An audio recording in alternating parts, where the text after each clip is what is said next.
Section 1. You will hear a new student, Stefan, talking to an assistant, Anna, at the student union about his membership. You now have 30 seconds to read questions 1 to 6.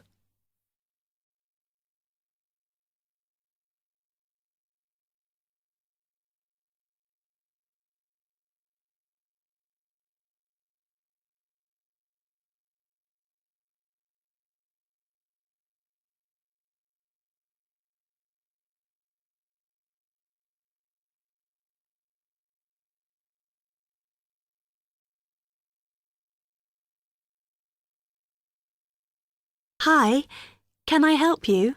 Yeah, I hope so. This is the first time I've been down to the union. I'm a new international student, and I just wondered what to do. Oh, right. Well, normally we ask international students to fill out this form, and we put your details on the wall by reception.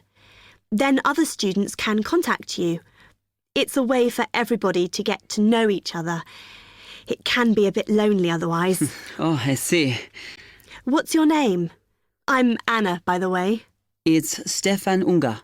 OK, well, just write that there, next to name, and then fill in the rest. Right. What does it mean, degree program? Oh, just if you are an undergraduate or a postgraduate. Or maybe you're just here for a short course? I'm a postgraduate. Do I need to say what in? Not really. It's too much detail. But you should put your department so people who have the same interests or problems as you can get in touch. So I'm studying marine construction, so for department, do I put down the science faculty then? Just your actual department. That must be engineering, no? Oh, I see, yes.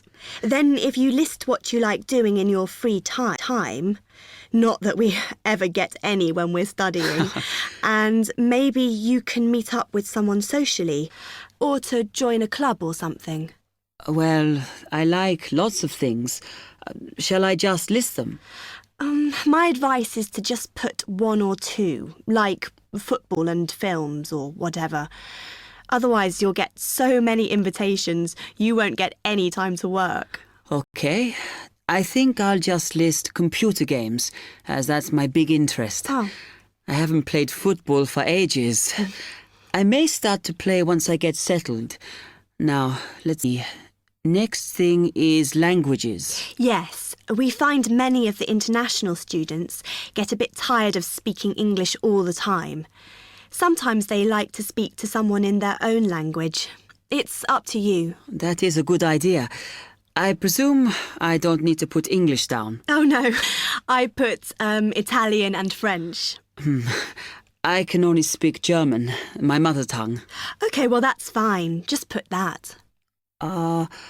What does accommodation mean? Is that my address? We're trying to find similarities between people, and some people live in hall, some are in flats, some are in bedsits. So it helps if you say.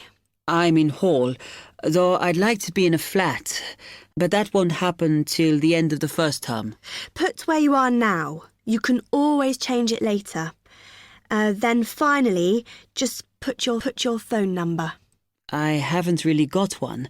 I haven't sorted out a mobile yet. Well, it's going to be difficult for people to contact you then, isn't it? Why don't you put the union one and we'll take messages for you? Okay. It's 02950 659 003. Have you got that? Yes. OK then.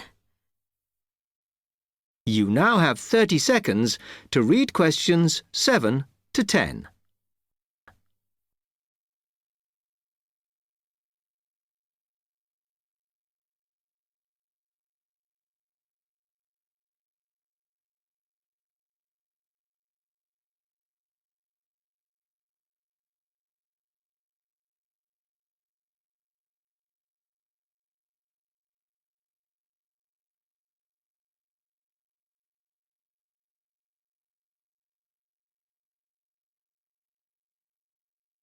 Oh, I had a couple more questions about the services you've got here.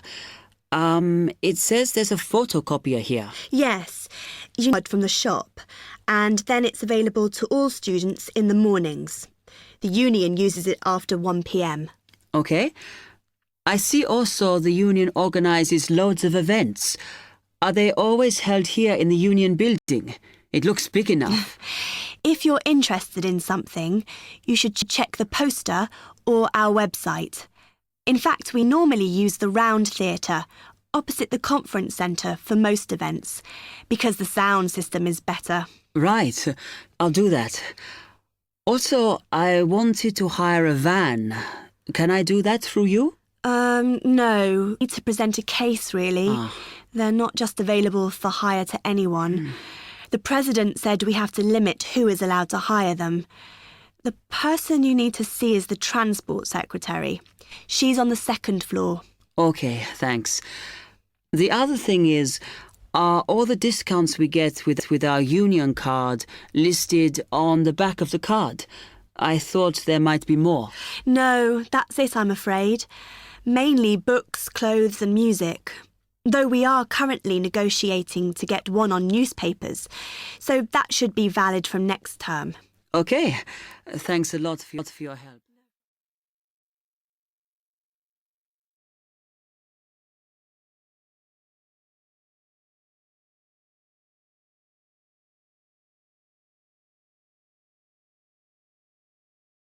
Section 2. You will hear a library assistant talking about the library she works in. You now have 30 seconds to read questions 11 to 15.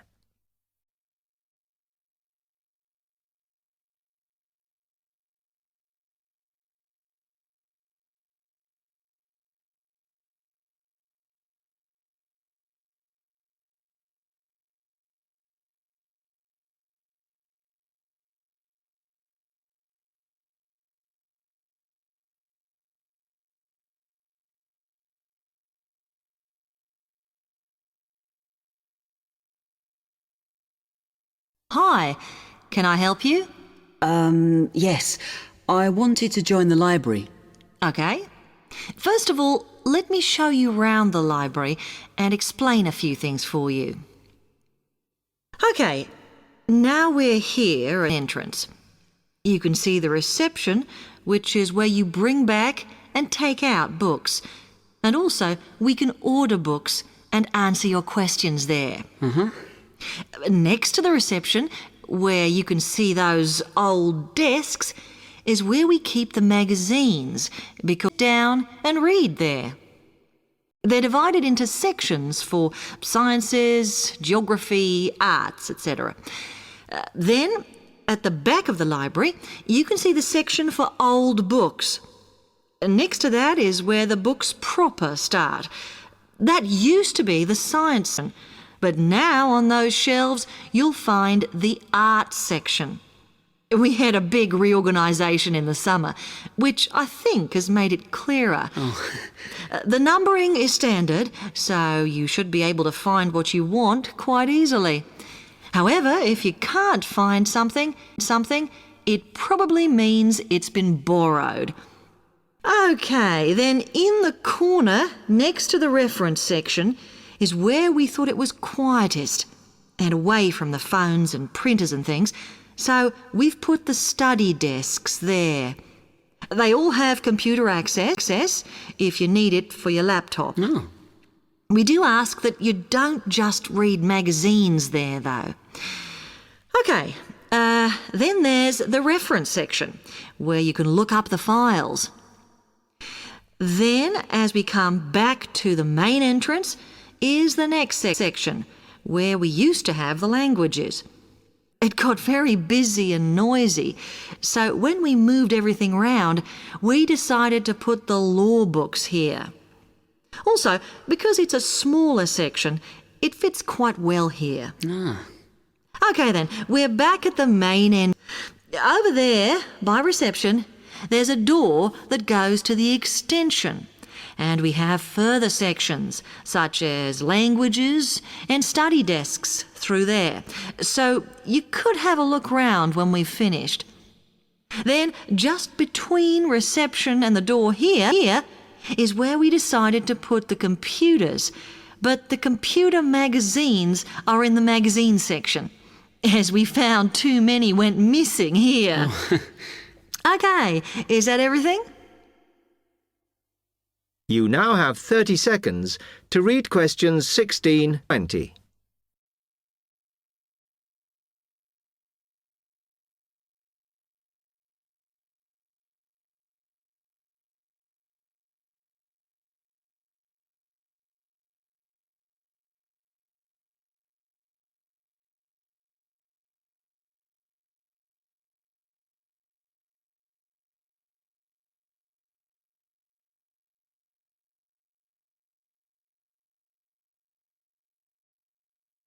That's great, thanks.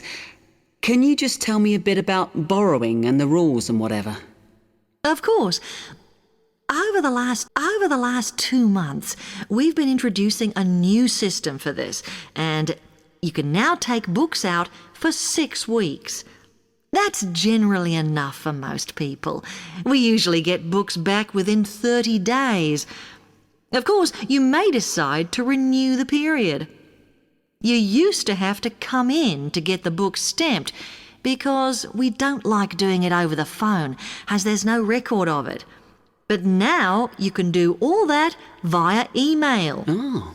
If you do forget to renew, then we do make a charge, I'm afraid. That helps our costs, but we do insist on it. The good news is that there is only one charge. I know some libraries charge £1 for 1 week and then it goes up with each week it's late. We ask for £1.50 as we think that's high enough to stop people being overdue. The other thing you may want to know is what you do about books that are not on the shelves. We do have a system for reserving them. All you have to do is fill in a yellow form behind those blue ones on the desk and give it to someone at reception. He'll let you know when it comes in. Also, sometimes you will need a journal article that we don't have but can get from other libraries. So we offer an ordering service if you need it. Now, if you'd like to fill in this form here.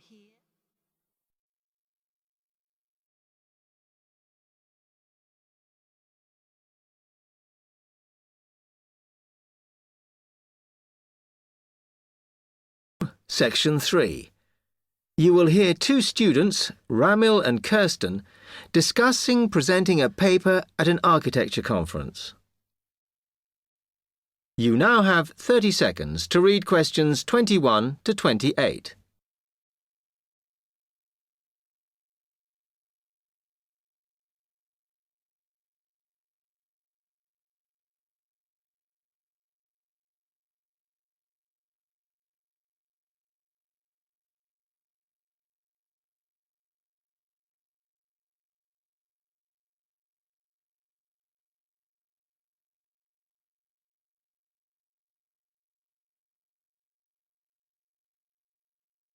Hi, Kirsten.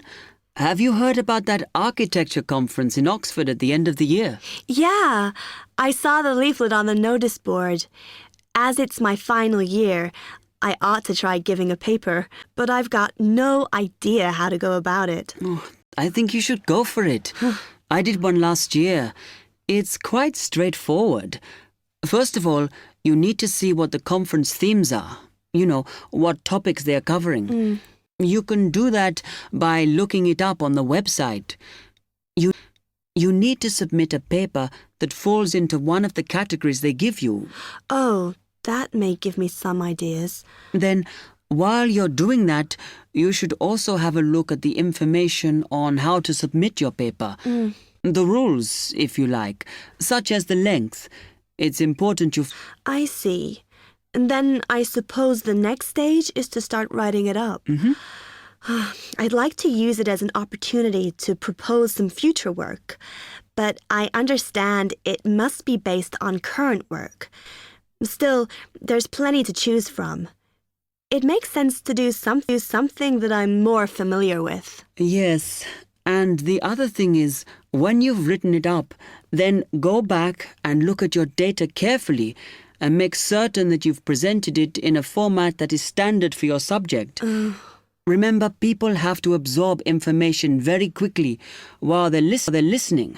Don't make it too complicated. Okay, well, I reckon that'll take me about a month to get that sorted. Then the next thing I have to do, I guess, before I send it off to the conference organizer, is give the whole thing to the events officer so that he can look through it and see if it makes sense and is okay. Yeah. Remember to warn him that it's en route so he can fit it into his schedule. Oh, Then you're done, really. All you have to do after that is to go through it and sort out any changes you need to make. Then finally, you can submit it. You can do that online. phew, good. Then I just wait to hear, I suppose.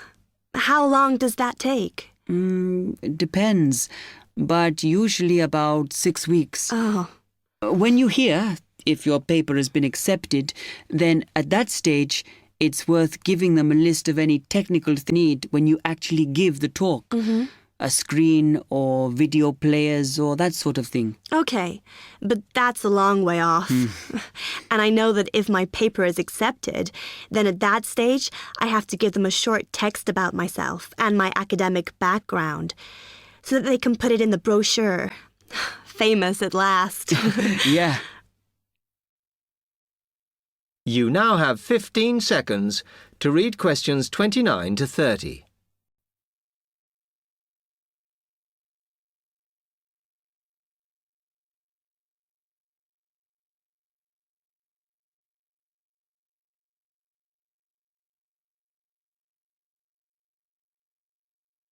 Right, well, I've got to get a couple of things sorted if I'm going to get this paper completed.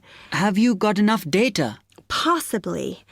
I'd like to reinforce some of it, though, so I thought I'd send out some more questionnaires. I was looking at that thesis that Angela wrote last year, and she said you need a sample of over 100 to be sure of your results.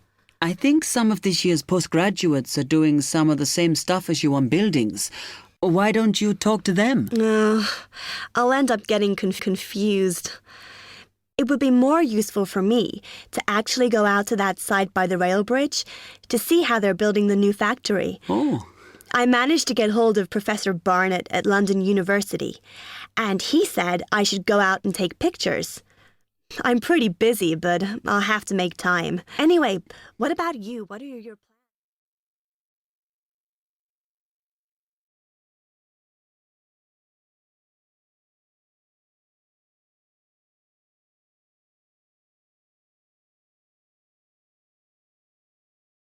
Section 4. You will hear part of a lecture on the current and future use of mobile phones. You now have 30 seconds to read questions 31 to 35.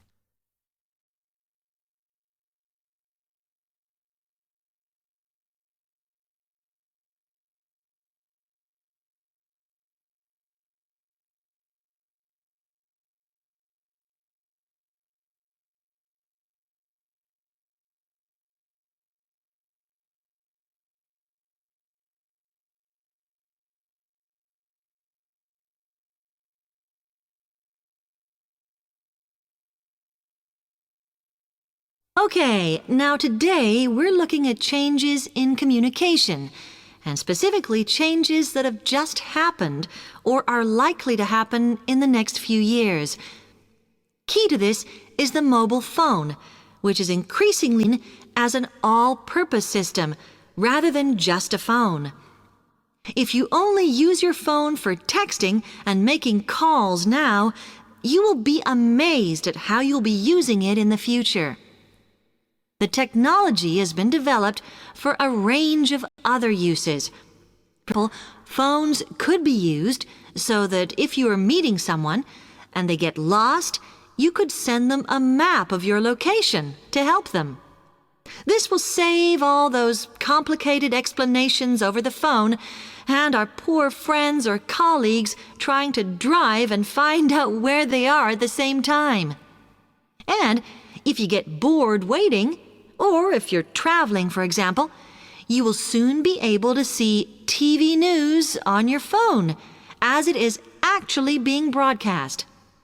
This means that you won't have to miss any of your favorites if you were away for a few days. Most people have got used to texting now, and young people send pictures to each other. But what is exciting is the possibility of putting music with them before you send them. And it's not all frivolous. Phones are going to become even more critical in business and education. Some recent developments have a highly practical usage. So, for example, as lecturers, we will be able to send everybody a text to let them know if lectures have been cancelled. And the new of further use in education, as well as business, as they will enable us to go to any destination, such as when we are doing a field trip, for instance, and from there to send data directly to a computer so that we can access it when we get home. This means we will no longer be limited by what the phone can store. You now have 30 seconds to read questions 36 to 40.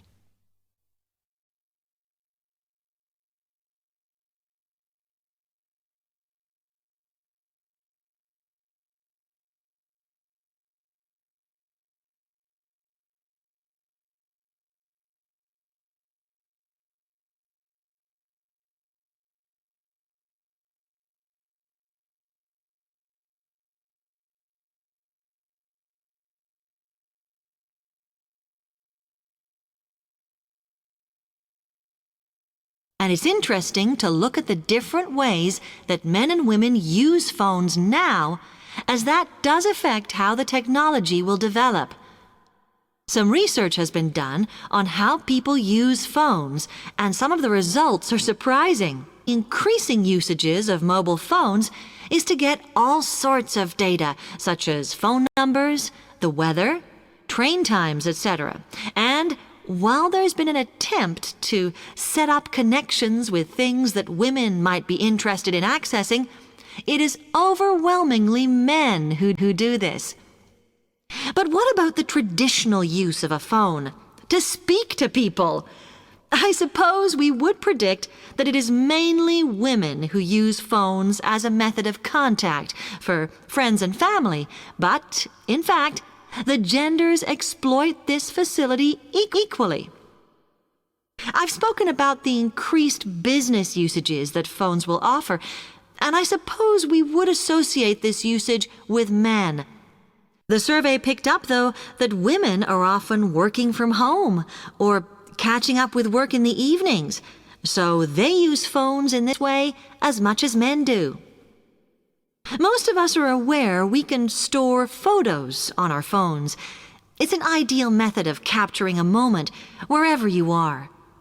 Women tend to be the group that keep photos on their phones, but it seems that men use their phones to actually take pictures much more than women do. And of course, all this knowledge affects the marketing that the companies will do in order to sell.